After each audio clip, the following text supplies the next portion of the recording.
आवाज पूरे घर में फैल प्लीज जाती चैनल को सब्सक्राइब करें। धन्यवाद। ये बदबू और ये आवाजें, ये कौन हंस रहा है माँ? अब ये पड़ोसी ना हमारे थोड़े अलग से है। कहाँ हम शाकाहारी और ये मांस मच्छी खाने वाले। छोड़, तू ध्यान मत दे और गृह प्रवेश कर। और हाँ बहू, अपनी सास की एक बात हमेशा याद रखना, इन पड़ोसियों से तो कभी बात नहीं करेगी। अच्छे लोग नहीं है ये। अपनी सास की ये बात मानेगी ना बेटा? हाँ माँ, जो आपकी मर्जी, मैं उनसे बात नहीं करूंगी। अगले दिन प्रिया अपनी पहली रसोई बनाने रसोई घर में जाती है। ये छो की बात तो नाक में जा रही है। एक काम करती हूँ, खिड़की खोल देती हूँ। प्रिया खिड़की खोलने जाती है। इतने जाले, लगता है इस खिड़की को कभी खोला ही नहीं गया। पर ऐसा क्यों? ओह, नॉन वेज की स्मेल आती होगी ना। 2 मिनट के लिए खोल लेती हूँ, फिर बंद कर दूंगी।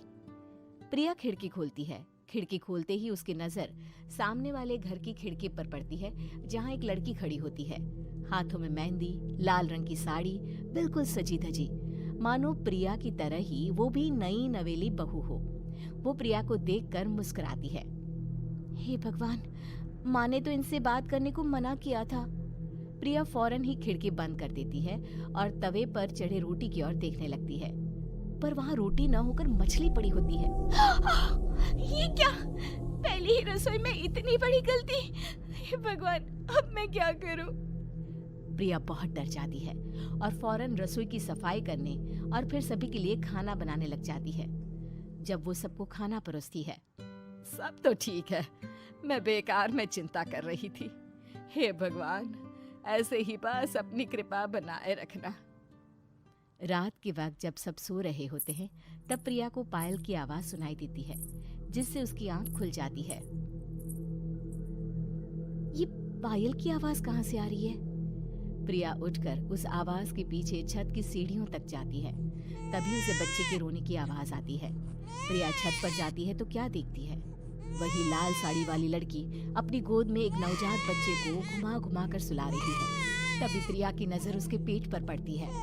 ओह गॉड, ये तो प्रेग्नेंट भी है। सुनिए, बच्चा सो नहीं रहा है क्या? मैं कुछ मदद करूं?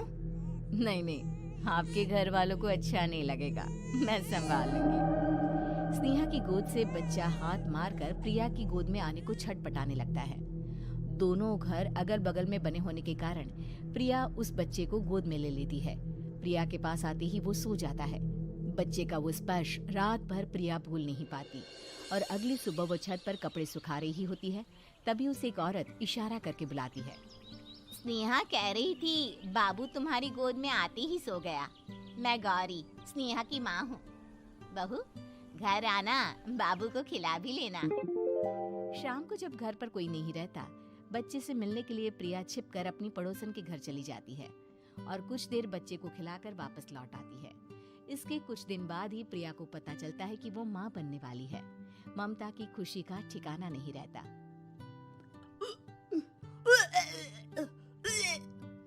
माँ जी, पता नहीं क्यों उल्टी आ रही है।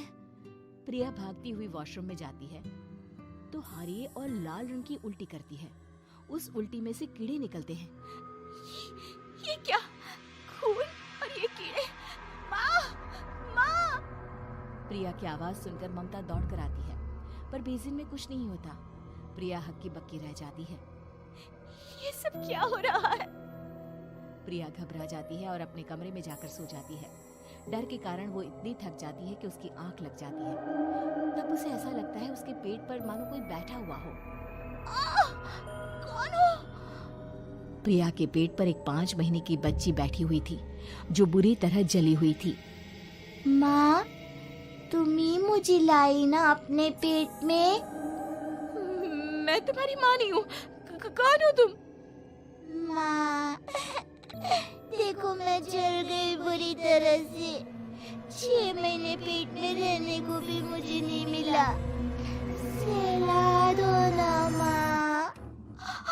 बचाओ! बचाओ! माँ! ममता दौड़कर कमरे में आती है। प्रिया की बातें सुनकर वो सब समझ जाती है। तू कहीं बगल वाले घर में तो नहीं जाकर आई ना बहू? मुझे माफ कर दो, मैं गई थी माँ। उस घर में सब मरे हुए हैं बहू।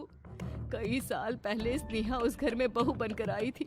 कुछ ही दिन में वो एक बच्चे को जन्म देने वाली थी। पूरा घर बच्चे के आने की खुशी में खोया था कि एक दिन अचानक उस घर में आग लग गई। सब बुरी तरह जलकर मर गए। गौरी आज भी दादी बनने का इंतजार कर रही है और इसीलिए स्नेहा ने अपना अजन्मा बच्चा तुम्हारी कोख में डाल दिया। ममता ये कह रही होती है कि पीछे से उसके पैरों को एक बच्चा पकड़ लेता है। दादी, दादी।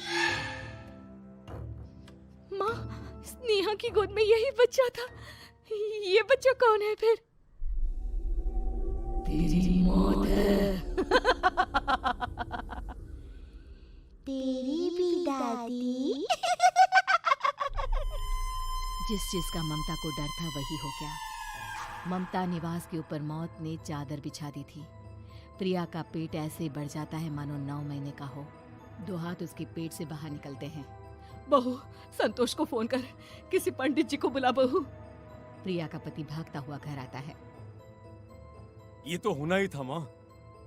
तेरा पाप तेरे सामने आ गया तो तू सह नहीं पा रही है। स्नेहा घर में आग लगी नहीं थी, माँ ने लगाई थी, प्रॉपर्टी की लालच में। और वो बच्चा मेरी पहली पत्नी का बच्चा है, मेरा बेटा, जो कि उस आग की चपेट का शिकार हो गया था। मैंने तुमसे ये सब माँ के कहने पर छुपाया था। मुझे माफ कर दो प्रिया। तुम अगर चाहो तो यहाँ से जा सकती हो। मैं तुम्हें किसी भी बंधन में रखना नहीं चाहता। मेरी शादी हुई है आपसे, मैं आपको छोड़ नहीं सकती, पर उससे पहले हमें स्नेहा, उसकी माँ और बच्चे की आत्मा की शांति करवानी होगी। संतोष और ममता गौरी के घर जाते हैं। अंदर सब कुछ जला हुआ होता है। जमीन पर जली हुई लाशें बिखरी हुई थी। ममता रो रो कर अपने करने की माफी गौरी से मांगती है। प्रिया स्नेहा के घर वालों का अंतिम संस्कार करवा देती है और ममता निवास फिर से आत्माओं के साए से मुक्त हो जाता है।